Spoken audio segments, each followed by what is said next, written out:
Hello and welcome to this video where we're going to be building a fire inside Unreal Engine 4. So to begin with, I'm going to go to File, New, and I'm going to just choose to open a new blank level here. Once we have that open, I'm going to select our game folder. I'm going to choose New, and I'm going to go down to New folder. And I'm going to call this, let's see, something along the lines of VFX. Okay, and press OK. And once we have that, did I just mistake that didn't create? Let's try that again. New folder and VFX. Okay.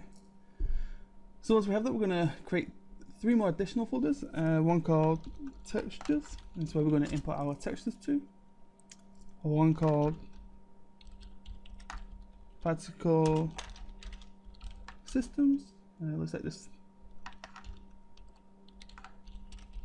Looks like that folder already exists, and we're going to create a new one and call this materials. Okay, so once we have done that, first thing I'm going to do is open textures, and I'm going to right click, choose import to this folder, and I'm going to choose the 2 files I've already set up here, and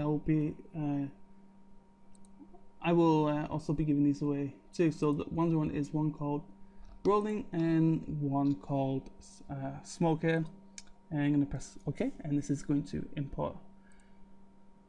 From here we're going to build up our material. Okay, so let's right click inside the materials folder, go to material, and I'm going to call this m_fire_p for particles,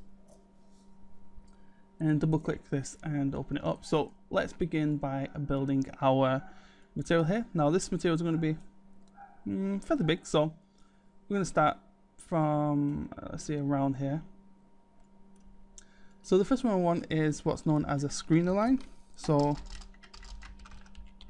let's type in screen align, and it's this one we want, screen align UV. And then from here, what we also need are 2 multiplies. So we're going to press the M key twice and bring in 2 multiplies. And we need to connect the B to both of these to the result here. Now in this very top one here, we're going to choose a value of 10. Okay, and this bottom one we're going to choose a value of let's see, negative 0.45. Actually no, this bottom one we want to choose 3.4. Okay, so the top one is, this one is 3.4, and this one is 10. From here we want to create a panner. So if we now right click and type in panner and bring this in, and I'm going to press the Control W to duplicate this and bring this down here, and we want to plug this, each one of these inputs into the coordinates. Okay, so on the first panel on the top here, we're going to have a value of 0.5, and this bottom one here, we're going to choose a value of 1 by negative 0.45.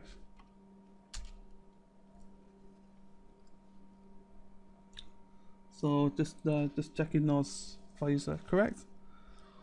Now what we need to do is we need to multiply these panners, and we're gonna multiply just like that.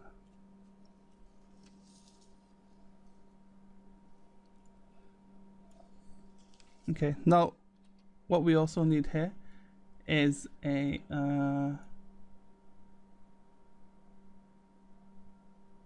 mask. Okay, so let's actually what we need to bring in here what we need to bring in here are the textures, which I almost forgot here. So let's jump to the textures, and we want to bring in this rolling one, and I'm going to press Ctrl W. Otherwise, what we're going to be doing is panning absolutely nothing, and that's not what we're aiming for here. Okay, so let's plug these in just like that. And so if I show you the end result of what we have so far, you should have something that looks a little like this. So what we have is that screen align is making sure that no matter how we move around here, the UVs are always facing the screen here. And what you can see is these two different textures being panned in different directions, which is just giving it variation, just adding variation to the overall material here. Okay, so we need to move on here, so I'm gonna stop previewing this, and we want to bring in a mask. So if I can there we go, and we want a component mask, so this one right here, and bring this in, and then from this component mask we need to clamp, and all the clamp's going to do is clamp down the values between 0 and 1. So we're going to bring this in, and it's going to clamp this down, and all this will do is make sure that there's nothing outside of that 0, 0, 1 space.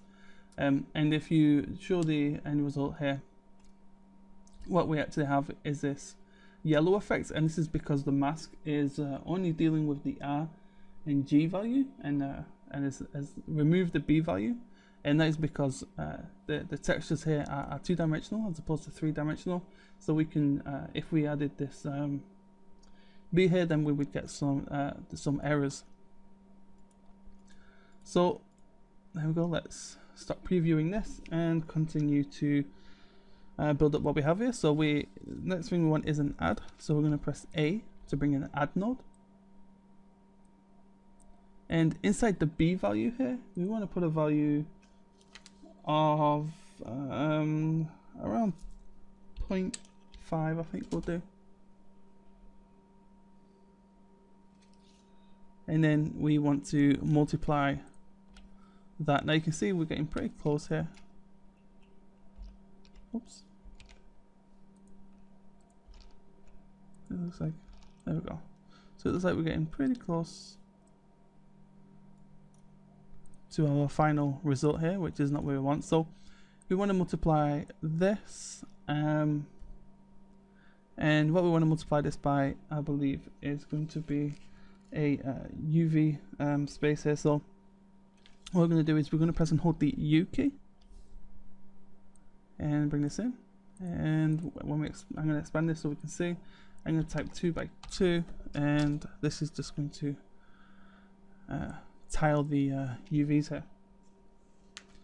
Now from this point, what we need to do is we're going to add what's known as a depth fade.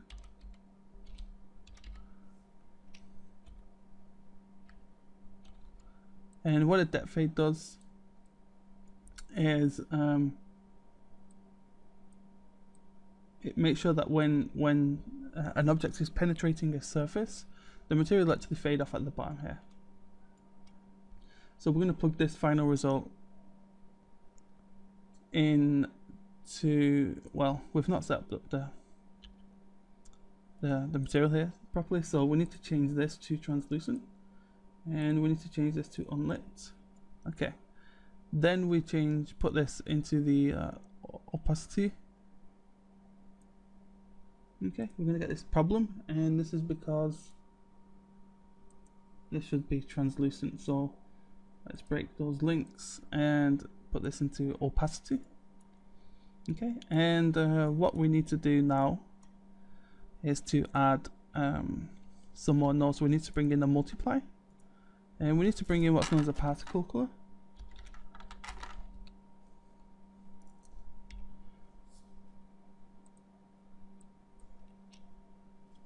Okay, and this particle color needs to go into the multiply like this. Oops. and we'll just wait for it to save.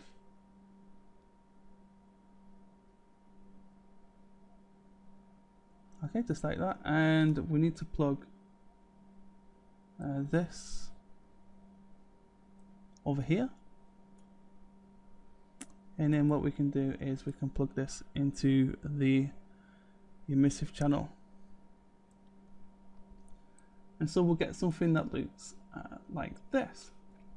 So now if we press save and we save that, we can now move on to actually building the particle system itself. So let's now go to the folder named particles. We're going to right click and we're going to go to new particle system, and I'm going to press P_fire,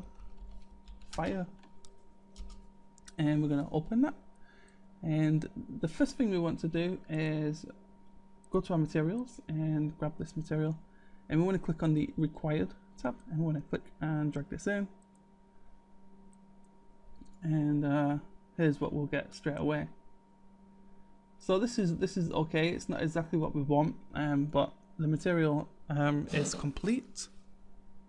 So the rest is really within the particle system itself. So first thing I'll do is I'll go to spawn, and I'm going to increase the amount of particles that have been spawning here. So I'm going to change this to around 300. On the lifetime, what we are going to do is we're going to expand these values, and we want to change this max here to 0.4. For init size, or initial size, we want to extend this, and we want a value of 5 by 25 should be fine.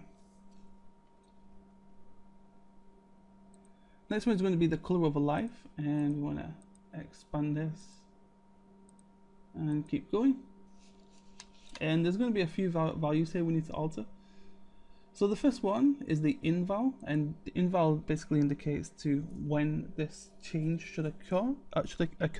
So we want this to start to appear around 0.1, which is 0.1 of a second. And we're going to choose a value of 0.5 by 0.5 by 5, and this will give us a sort of blue color. And as you can see here, this is what's happening here. We have this blue at the bottom and this white at the top. And so when we change this secondary value here, so when we go to this one, if we change this, and we're going to do that to, let's see,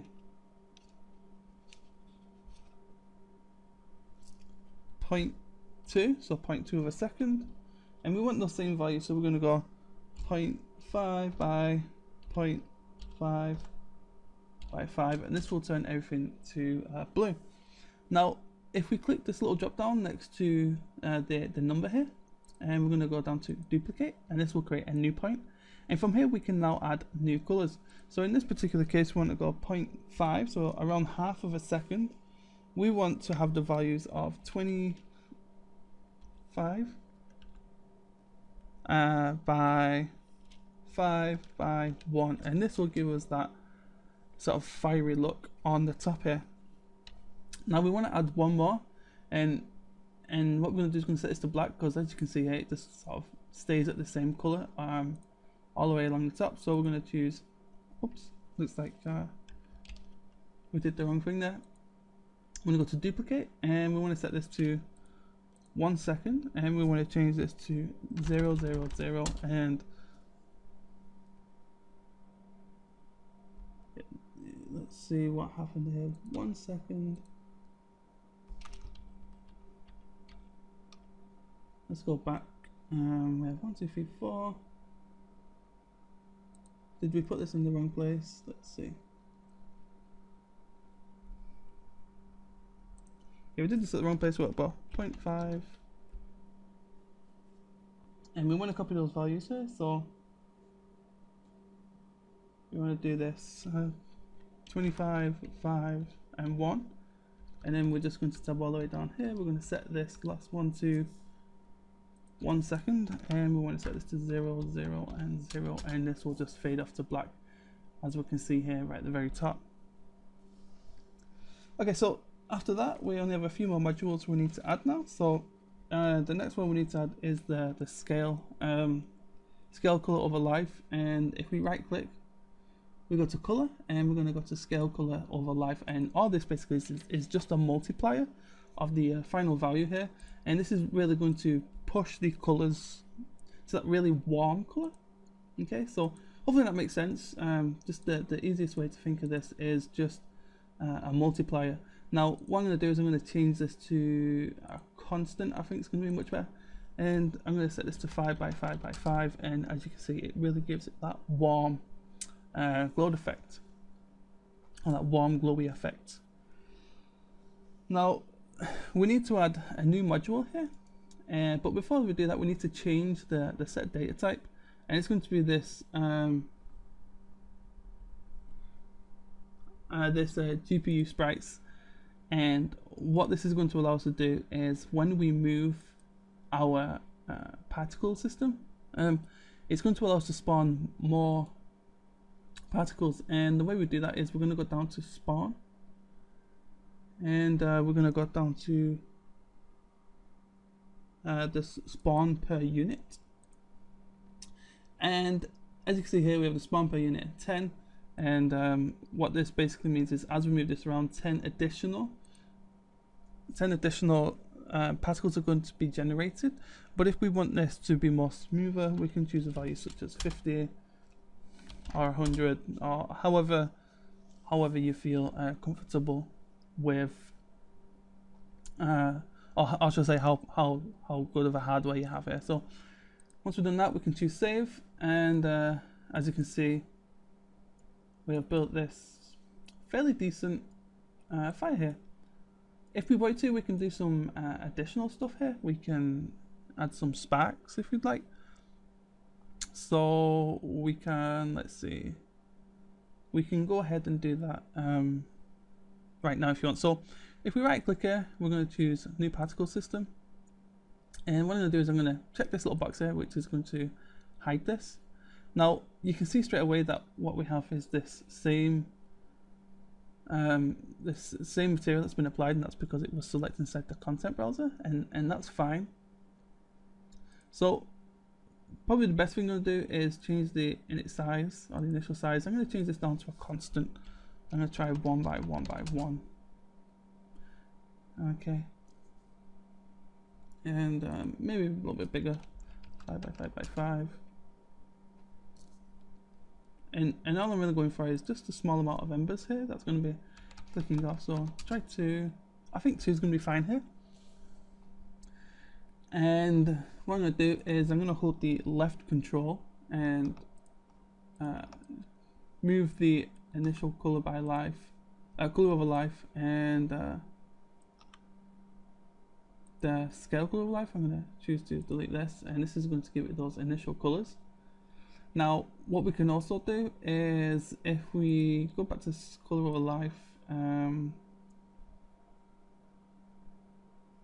let's see, which one do we want to change here? I think it's going to be this color over, yeah, this color over life. I'm going to select this, and I want to delete the top one. All we want is just these two colors here, these orange colors. And I want these to be a little bit brighter, so I'm going to punch these up to around 20 by 20 by 20. Oops, and that's totally wrong here. 20, 20, 20. This is just going to give it just a little bit more of a pop. And we also want to change the shape here. So if we go down to, let's see, where is it? Location. Here we go. Location and sphere. Okay, here's what we're going to get. We're going to get these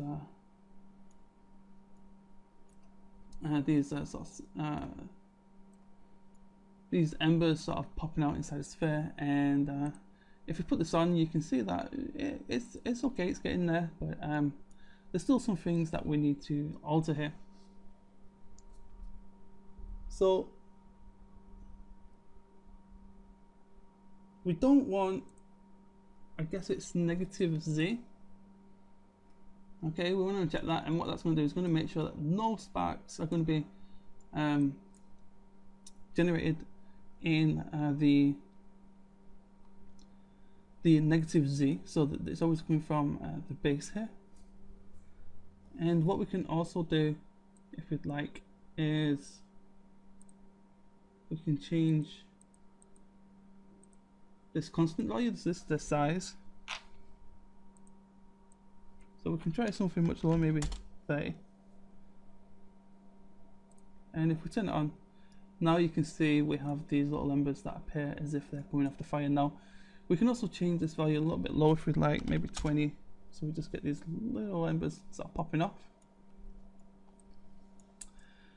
But yeah, that's it for now. There's many different options and variables we can add in here. We can add velocity to add to these little embers and so on and so forth. But I think for the purpose of this tutorial, I think this is just going to be I think it's going to be perfectly fine. So what I'm going to do is I'm just going to save that, and I'm going to plot the